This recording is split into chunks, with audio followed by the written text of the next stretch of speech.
nose is usually oriented like a vertical oval, sir, and it will be towards, it will be converging on the top towards the midline, sir. It will be like Mhm. this.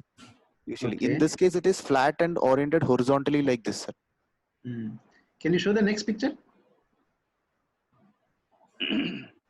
Yes, sir. Yeah. Now you see, is it horizontal? It is obliquely placed, isn't it? It's not vertical. So Okay, sir. in bilateral cleft, when protruding premaxilla is there, preoperatively it may not be horizontal aperture. Okay, sir. So you should examine not based on the whatever description is there. We should not follow. We should examine and see what exact finding is there, and that you should present. Okay, sir.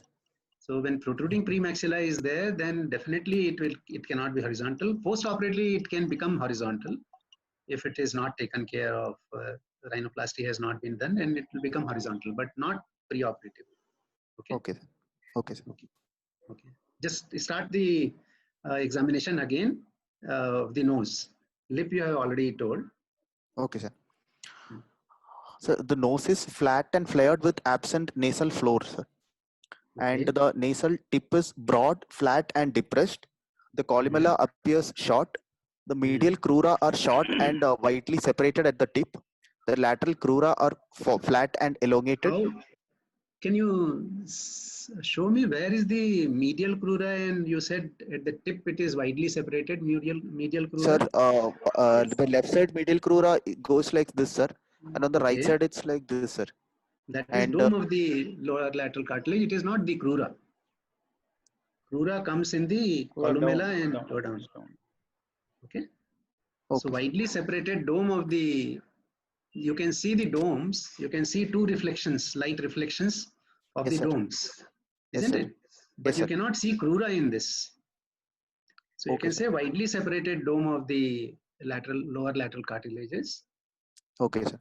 and you can see dual reflection of the light over the tip of the nose. Okay, sir. Okay, go ahead.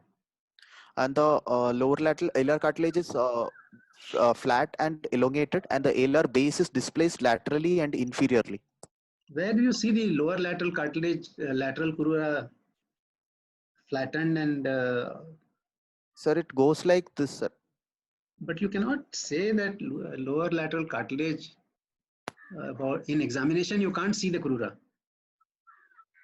Okay, sir. So you should talk about the alar rather than the crura. Okay, You sir. should say that ala is flat, depressed, isn't it, Radha? Yes, sir. Individual things should not be said. So that is an anatomical description of the cartilage. You should not Okay, sir. talk about the cartilage now. You should talk about the external Alar. feature. That is the Okay, alar. sir. Okay, sir. Okay. Please go ahead. Okay, sir.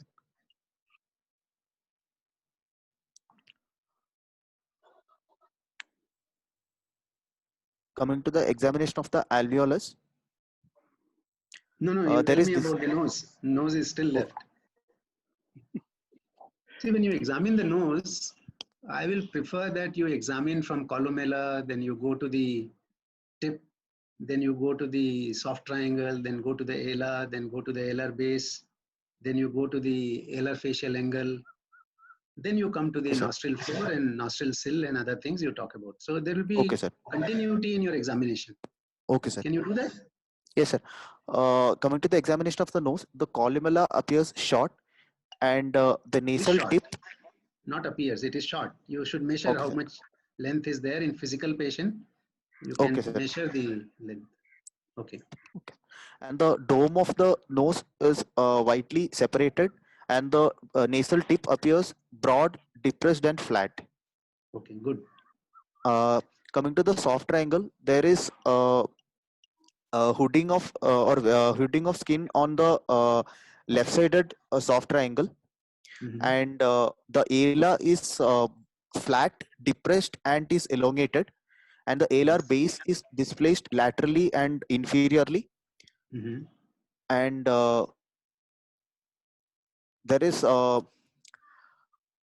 increased angle between the ala and the alofacial angle is increased, or it is more obtuse, and the nasal sill and the nasal floor is deficient, absent, sir.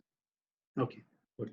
Now that way it becomes easy for you to examine the nose in the alar. Then simultaneously you should examine the dorsum also after this. Okay, sir. So the dorsum appears slightly depressed, sir, in the upper part. Okay.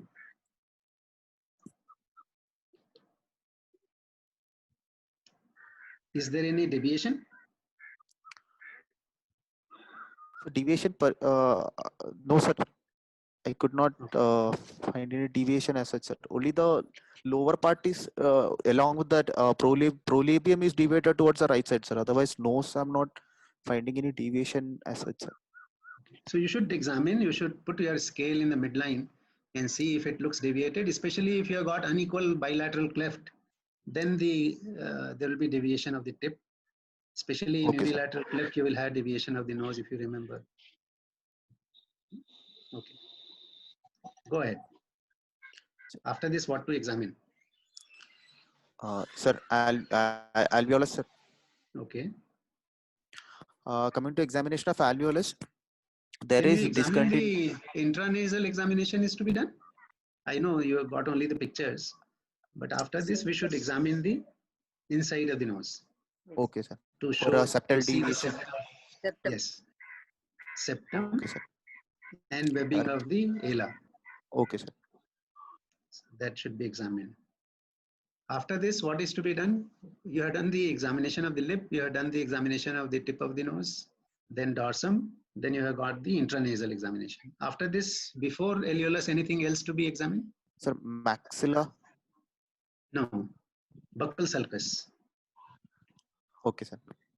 Okay, because alveolus comes after the sulcus. Okay, sir. So tell me about the buccal sulcus, what the status is there. So the sulcus in the prolabial segment, it is shallow, sir. Sir, on the lateral lip elements, I was not able to examine, sir. Okay. What is prolabium? Prolabium is the mucocutaneous part which is seen and above the premaxilla, sir. Above the premaxilla. What are the specialties or special characteristics of prolabium versus lateral elements of the lip? What is the difference between two? Sir, in the prolabium, there is the absence of muscle, sir. There is no muscle elements in the prolabium, sir. Anything else? And when compared with the normal lip, the philtral, in the case of bilateral cleft, the philtral groove, the philtral column will be absent, sir. And also the cupid's bow will not be formed, and the vermilion, the thickness of the vermilion will be less when compared to the lateral lip elements. Very good. Anything else? What about the white line? What about the hair bearing capacity? So hair bearing capacity will be reduced, sir. There is no hair. Okay, sir. If you see bilateral lips after when they become adult, that's the area you need to do hair transplantation. Okay, so that is a hairless area. Okay. Okay. So what processes help in formation of or this in embryologically, which process makes the prolabium and premaxilla? So it's the extension of the medial nasal process which forms the premaxilla and the prolabium, sir. Okay. And the lateral elements are formed by the maxillary prominences. So these are the things you have to remember, that these are different processes which help in formation of these two different elements. Okay. So you can go on in embryology to large extent. We'll see if later with time is there, we can discuss about it. Okay, go ahead and tell about the alveolus. There is discontinuity of alveolus bilaterally. The gap between the segments is less than 1 centimeter. The premaxilla is protruded with a slight turn towards the right. The lateral alveolar segments appears retruded more on the left side. there is no teeth present in the premaxilla. Okay. What is the name of this endotracheal tube which you are seeing? So this is RE tube, sir. Okay. What is the specialty of this? Sir, it is a pre-bent tube, sir, and it is bent in such a way that the bend can be placed over the lower jaw without getting kinked, sir. So then, It is pre-bent Ringardiar. Okay. Elvin tube. Elvin. Okay. So you have got the alveolus, which is which is in 3 segments, isn't it? Yes, sir. Okay. So premaxilla, how far usually it will be cleft in primary palatal cleft? How far the cleft goes in primary cleft? Sir, in primary cleft, it can go up to the incisive foramen, sir. Okay. What is the significance of incisive foramen, development-wise? So development-wise, the initial union starts at the incisive foramen, sir, and for the lip development, it occurs from anteriorly from the incisive foramen, and for the secondary palate, it occurs posteriorly from the incisive foramen, sir. So incisive foramen is the initial meeting point, and development occurs anteriorly and posteriorly from there. Who told about this embryology that incisive foramen is the defining point between these two? So the classification wise, it was Carnahan who told that the incisive foramen is the basis of the embryological basis, and that is where the first it is formed. You don't need to hesitate, you are right. Carnahan only pointed out that this is pre-foramen and post-foramen. Before that, Ritchie and Davis used to call it as pre-alveolar and post-alveolus. Alveolus was the differentiating point, but now it is known that it is the incisive foramen embryologically, which divides the primary palate and the secondary palate. Okay, sir. Okay. So, what else? Dr. Lakshmi, anything else you would like to ask? And Dr. Radhakrishnan?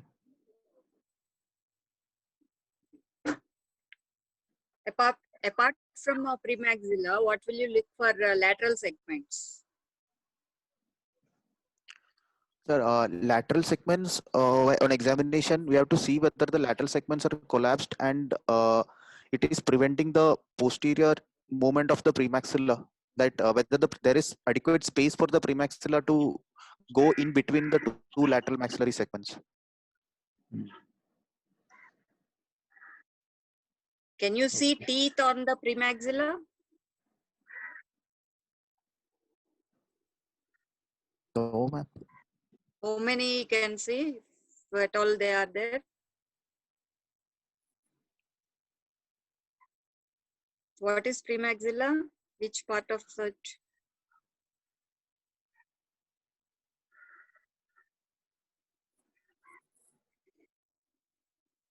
Premaxilla is the tooth-bearing part, ma'am, which is it usually consists of contains 4 tooth, ma'am, the central and the lateral incisors. Yeah. What is the reason for this protrusion of premaxilla? Can you tell anything? Some light throw? Yes, ma'am. Usually, when the premaxilla it is attached to the lateral maxillary segments, so it restrains the growth of the usually premaxilla. But in a case of bilateral cleft lip, that restraining force is lost. So there are multiple forces which is helping it to push it anteriorly. One is the growth of the nasal septum.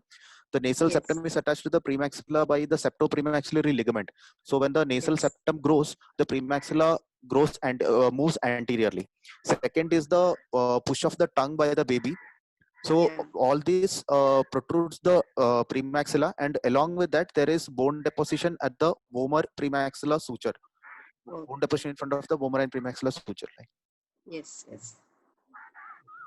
Sandeep? So how many, do you always get 4 teeth in premaxilla? No, sir. It depends on the type of the cleft, sir. The cleft can between the lateral incisor and the canine, or it can be between the central and the lateral incisors also, sir. and also there can be formation absent teeth, or there can be supernumerary teeth also, sir. Yes. So it varies. The Yes. premaxilla is not always 4. It can vary from 1 to 4, but it depends upon the development of the process from the frontonasal process and its contribution to the development of the premaxilla. You rightly Okay. said that septo premaxillary ligament is responsible for movement of the premaxilla. So how to prevent this protrusion? How, how to prevent the protrusion of the premaxilla? So to prevent the protrusion, immediately within 2 weeks of birth, we can use the nasoalveolar molding, sir, and that we can use to for the placing the premaxilla posteriorly up to 4 months, sir. Mm-hmm. Why so early? Why 2 months, 2 weeks after birth? Sir, initially, immediately after birth, the child will be having maternal estrogen, sir. So this maternal estrogen correlates with increased hyaluronic acid, and which inhibits the linkage of the cartilage intercellular matrix. So we can mold the cartilage as it is soft, sir. So So by it the four remains months, healthy. Okay, continue. by 4 months, the level of the maternal Go ahead. estrogen will reduce, sir. So after that, there is not much of a use with this nasoalveolar molding, sir. Actually, what it is said is up to 3 months it has got its effect, but it continues to mold even beyond the time when the estrogen level becomes normal. So maximum of 4 months, then it is not required also, because by the time you operate the Will child. operate. Okay. So, so what you do for NAM? What is Sir, NAM and what do you do? sir, after birth, after 1 week, we'll be taking the impression of the palate and the premaxilla, sir, and that is taken by the child in a inverted position or in a prone position with face down. We use a heavy bodied silicon impression material in a tray, and we will take the impression, and the airway should be taken care of at that particular point, and with on that impression we will be making a positive image of the baby's palate with a dental stone, and based on that dental stone we will make a acrylic resin, sir. And with that acrylic resin, it has got two retainers which will come out through the alveolus, and we using tapes we will place it on the baby's mouth, that the acrylic appliance will go inside and the retainers will come out. Using elastic tapes, stick it onto the baby's cheeks, sir. And for the prolabium, we put another tape on top for it to go back, and once the prolabium reaches, and this needs to be changed every week, and the child has to wear it for 24 hours a day, except the time when it is taken out for washing. Once the prolabium is settles back, then we add the nasal prongs also onto the appliance to increase the to reduce the severity of the nasal deformities. Actually, you don't address the prolabium, you address the premaxilla. So all these procedures and the appliances are there for the premaxillary setback, premaxillary pushback to the Okay, sir. alveolar molding. So aim of molding is to create the arch, bring the central area in alignment with the lateral elements, and to bring them together so that you can do gingivoperiostoplasty. What is gingivoperiostoplasty? So gingivoperiostoplasty is it is otherwise called boneless bone grafting, sir. That when the arches are in alignment, then we can close the alveolar cleft by raising the mucoperiosteal flap and closing it in 2 layers, sir. That's right. So gingivoperiostoplasty is possible if you have done the NAM properly. Suppose I don't have this system of orthodontics and appliance and other things. Any other way of managing the situation in our country? Sir, there are two Appliance ways, is sir. not One, possible. we can do lip addition was done previously, sir. Now we can go with a repair of one side at a time, sir. The widest lip is repaired first, and after 3 months we can repair the other sides. Any other way? Simpler way? Sir, to repair the lips early, sir. No, non-surgical? Non-surgical method. Sir, that head cap and elastic bands can be used, sir. Yes. Yes. You can put the elastic band and head cap, which can be made by anybody very easily. Any other alternative other than head cap?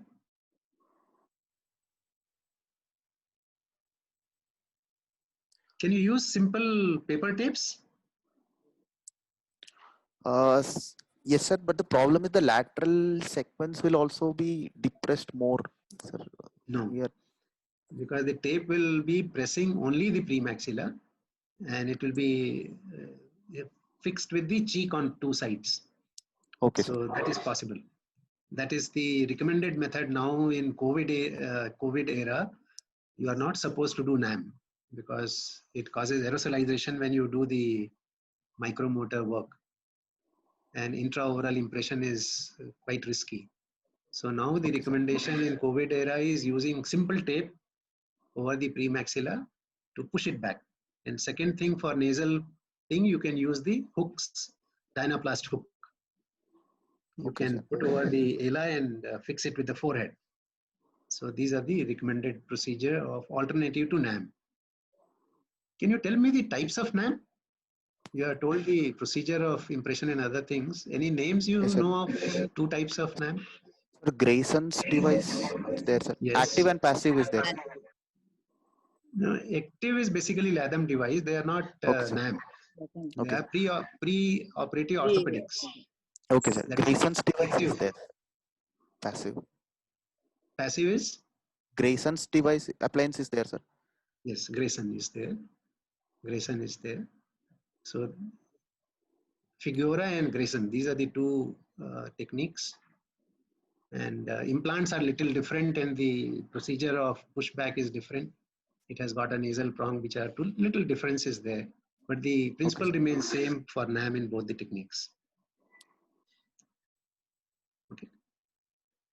So how long you can use this NAM? Sir, up to 3 to 4 months, sir. Or by the time though we do the lip repair, sir. So after that, it is not needed. Suppose in this corona era, we are not able to operate and child was already on NAM before. So how to proceed? What you can do?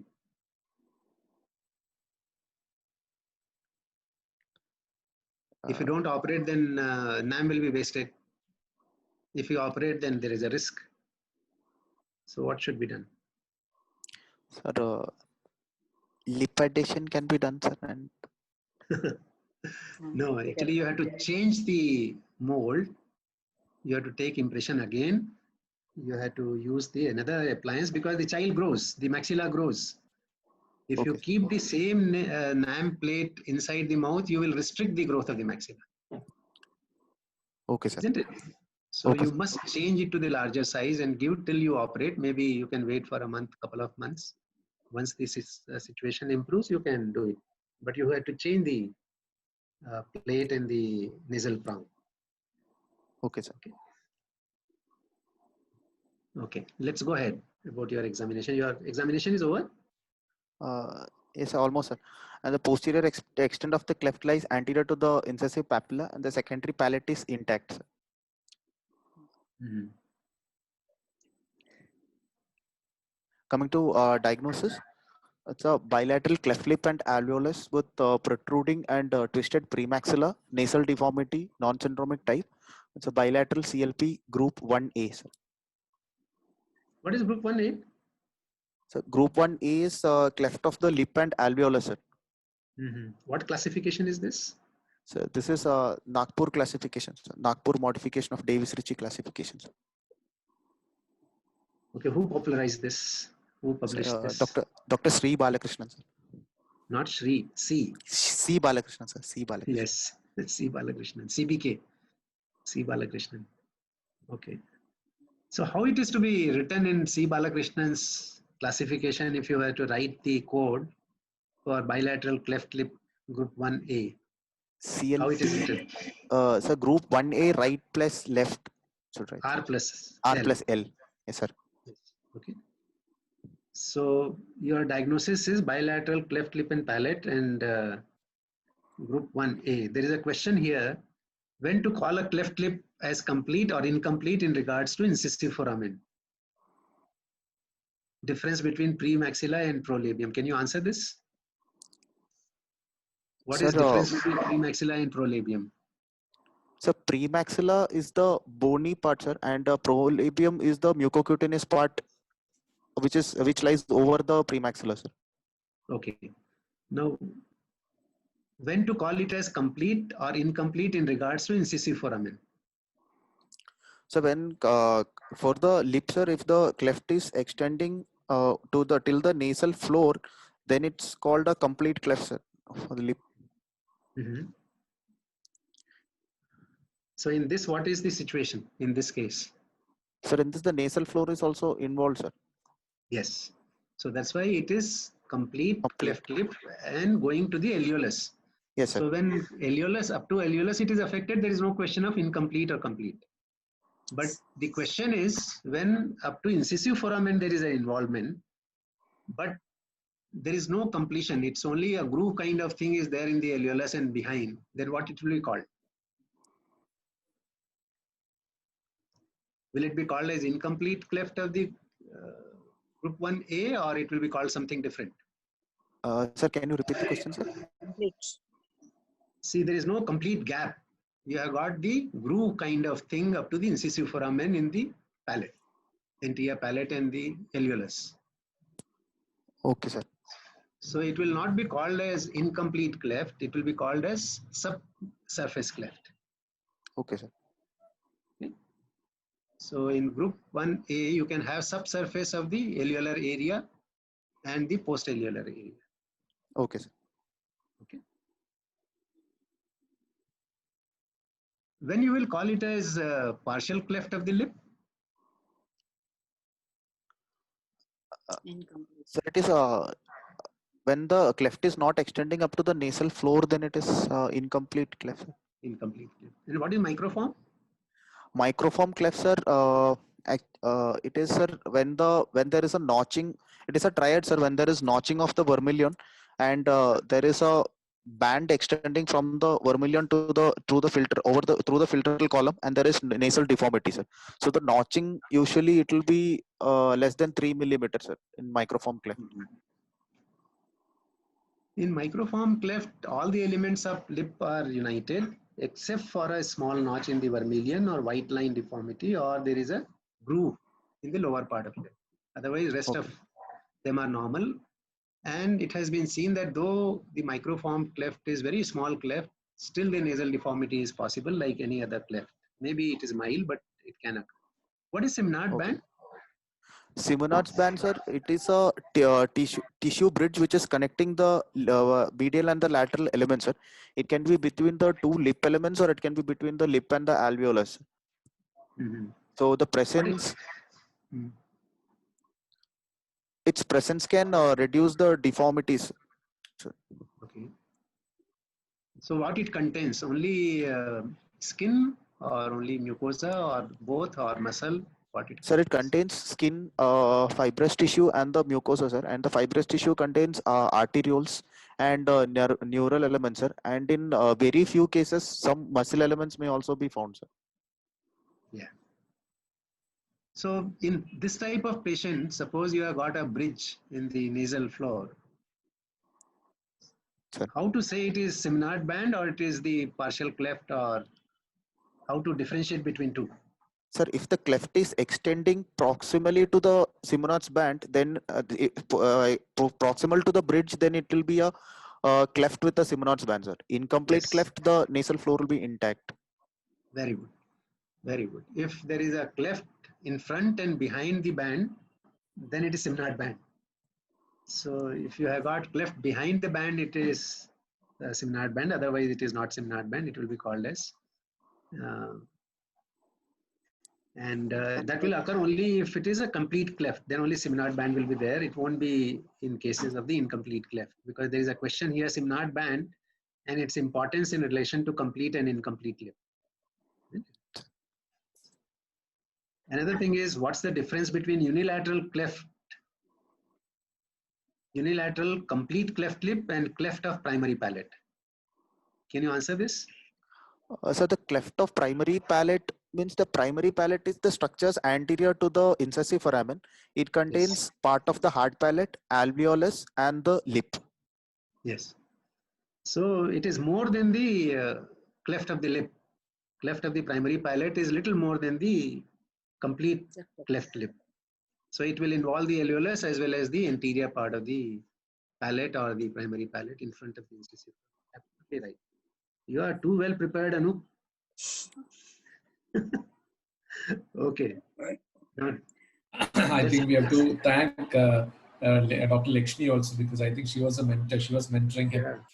Particular She has topic. done a great job. She has really primed him very well. Actually, I gave Yeah. guidance and Anup is prepared very well. Okay. Next, Anup.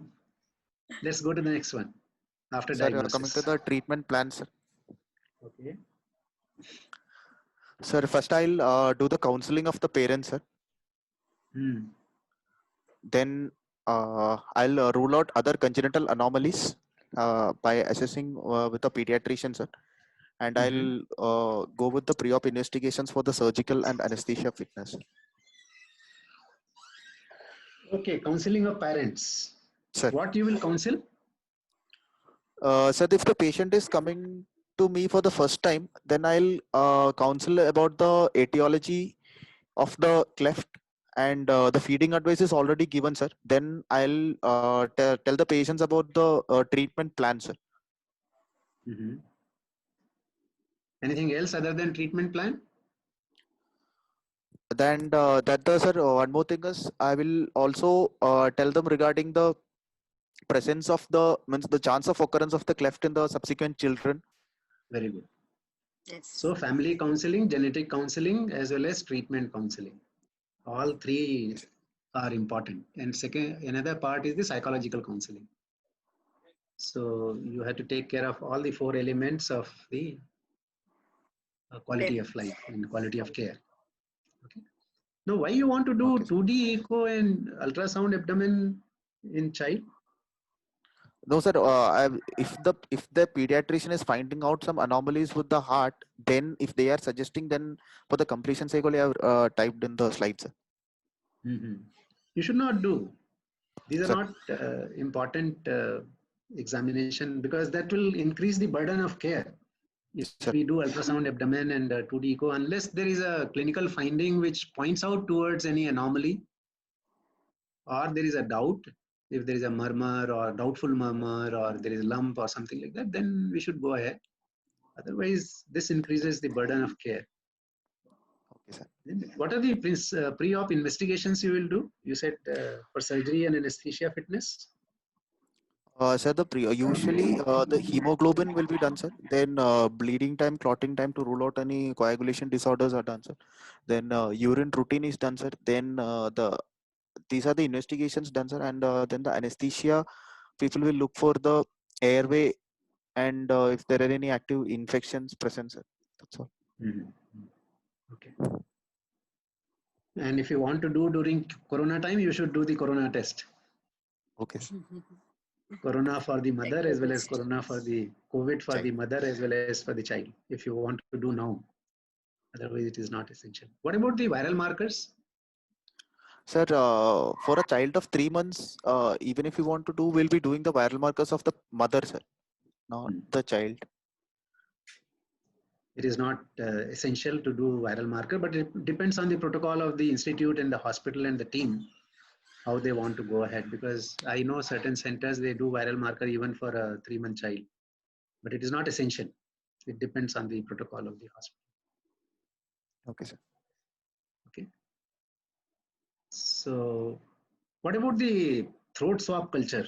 At one point of time, throat swab was the very popular or very important. Still, some of the centers, they do throat swab culture. What is the importance of this throat swab and how important it is, how relevant it is?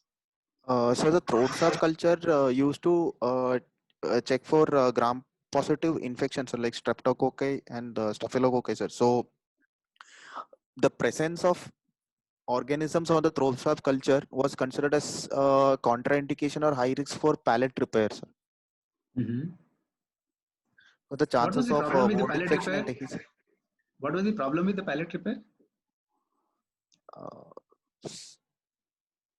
So the problem, there is increased chance of dehiscence and infections, wound dehiscence and. But why it is not done now? It was done earlier, but now it is not done. Sir, because most of the time we give a preoperative 1 dose of antibiotic we are giving for all children, sir. So that should take care of the organism even if it is present. I'm not sure about that, but I interpret little differently. Earlier, we used to have a lot of complications of the palate because of the technique involved. And then we used to blame different types of reasons for the complications, including the infection. Isn't it? So all the breakdowns we used to blame to the infection or hematoma or child falling or parent has given some food or biscuit or something like that. But it was basically because of the technique of the surgery, technical fault. But now we have learned over the years and we have evolved our surgical technique in such a way that we do not see complications of this kind. And then we have understood that the infection is not the factor. And these are all excuses for the complications. That's why these things have been given up.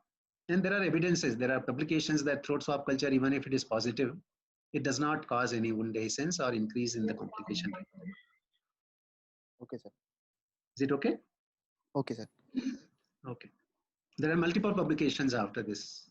Sir? And nobody does, means it is not supposed to be done. It doesn't help you in reaching to the preoperative status. Okay, next.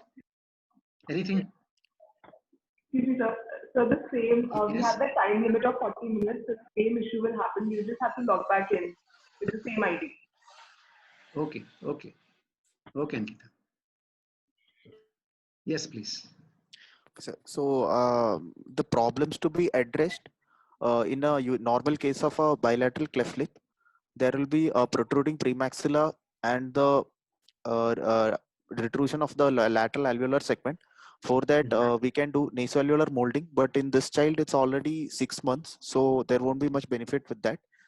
And for the bilateral cleft lip, we have to do lip repair along with primary closed rhinoplasty. And for the alveolar cleft, we can do a gingivoperiosteoplasty at the time of lip repair. And since the child is having